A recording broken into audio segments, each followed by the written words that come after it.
Skincare promotional language is filled to the brim with promises upon promises of healthier, glowier, shinier, plumper, more radiant, younger looking skin. You'd think you died and went to Photoshop filter heaven. Well, you kinda sorta know you're being lied to. You just don't want to admit it to yourself. I mean, if you could have skincared your way into perfection, you would have done it already after a few tries. That's not happening. What's happening is that you're on a perpetual hamster wheel of skincare that keeps you treading water, literally. Dr. Yuval Bibi, dermatologist, mission: break you out of the skincare matrix of stupid and put you back in charge of your own skin. So you already know you're being lied to. Here's how. Language.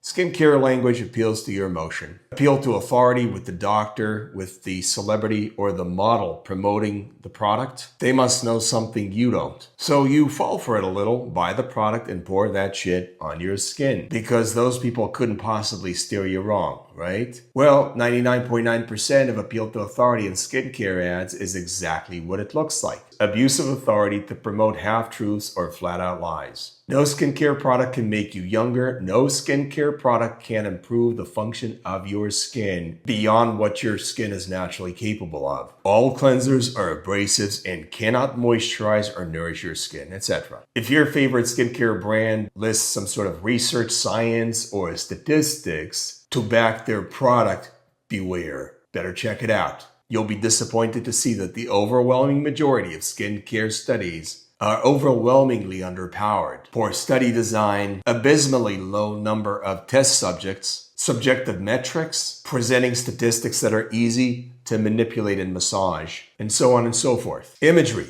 As I mentioned earlier, Photoshop filter heaven is one of the oldest tricks in the skincare promotional book. Airbrushing, which is the OG of filtering, has always existed and will continue to exist in some way, shape, or form. It's a surefire way of ensnaring naive prospects, get them to believe the validity of the product claims, buy in, and start using. But suppose you didn't see through all the advertising, propaganda language, and imagery. You bought the product and started using. Well, there are more traps waiting for you to fall right in. Positive sensory experience. This is everything about the product that has you feeling straight up intoxicatingly wonderful. From the beautiful packaging with the beautiful letters and even the language on the package telling you how amazingly, scientifically, and provenly the product is going to work for you, through the scent or fragrance of the product, the color of the product, the texture of the product, how it feels on your fingers once you load it out of the jar or out of the bottle,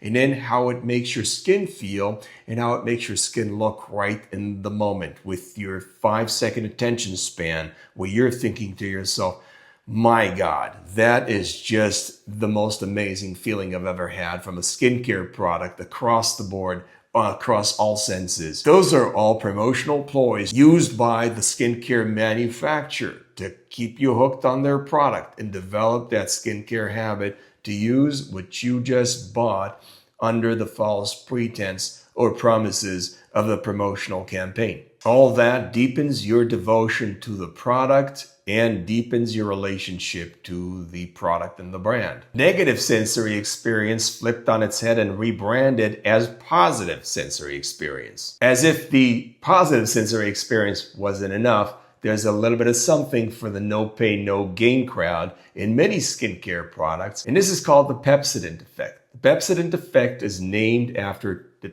Pepsodent toothpaste company that back in the early 20th century hired a marketing genius named Claude C. Hopkins to rebrand their approach to get more customers through the door.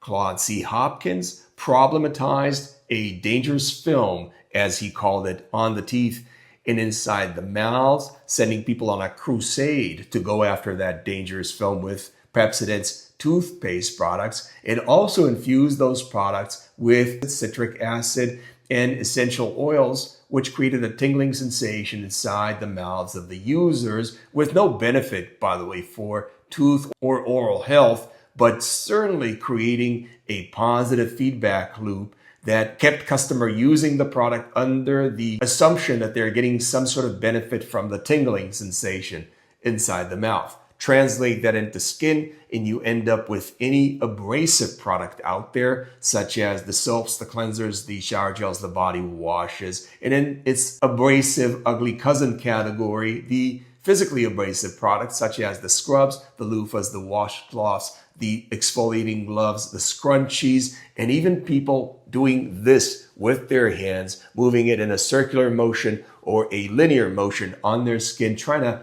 buff away dead skin cells, or whatever that even means, to get some sort of a nebulous health benefit. That in itself builds a very powerful feedback loop to solidify your use of skincare and be glad about it, supposing that you're getting some sort of health benefit, where in fact you're getting no health benefit whatsoever from any of these products except for undermining your own skin barrier and creating a skincare addiction while you're at it. Now, the interesting thing is, for most skincare users, these practices, when used in moderation, do not blow up the skin or make it fall apart completely. However, in a growing number of skincare users, otherwise known as sensitive skin people, the skin eventually does fall apart and becomes highly sensitive, or even develops bona fide skin conditions such as eczema or rosacea, perioral dermatitis, or other forms of skin conditions that may not be directly related to cleansing, but could definitely be exacerbated and worsened by all of these abrasive practices applied to one's skin. So now you have it, the full roadmap of how you're being scammed into using skincare products, majority of which have very little to do with your skin or providing you any sort of benefit. See right through it and know better. Let me know in the comments section what attracted you to using your skincare brands and products. Also, don't forget to share, like, and subscribe for more no BS skincare advice. See you next time. God bless.